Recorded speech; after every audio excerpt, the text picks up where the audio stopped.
আল্লাহ বললেন, ঘুম থেকে উঠে যদি দেখো পৃথিবীর সব পানিগুলো একেবারে পৃথিবীর নিচে চলে গেছে, কোন মাধ্যম দিয়ে এক ফোঁটা পানির জোগাড় আর বন্দোবস্ত করা যায় না, কে তোদেরকে পানি এনে দিবে? কথা কন।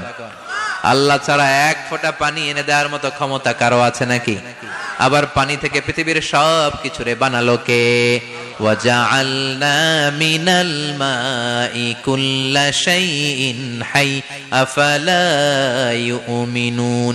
আল্লাহ বললেন, পানি থেকে গোটা বিশ্বের সব আমি বানালাম। সব জীবিত জিনিস তৈরি হয়েছে পানি থেকে।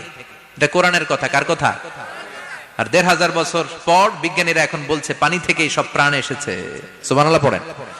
বিজ্ঞানীদের রিসার্চে এসেছে পৃথিবীর সর্বপ্রথম যে প্রাণীটার উৎপত্তি, এটার নাম নাকি অ্যামিবা। কি নাম? It's a very small unicellular organism in the world. এককোষী শৈবাল অ্যামিবা এসেছে পানি থেকে, ওদের কথা। তারপরে এসেছে জুপ্লাঙ্কটন, ফাইটোপ্লাঙ্কটন, ব্যাকটেরিয়া প্লাঙ্কটন, একটার পর একটা ডেভেলপ করেছে, সব এসেছে পানি থেকে। পানি নাই তো কিচ্ছু নাই।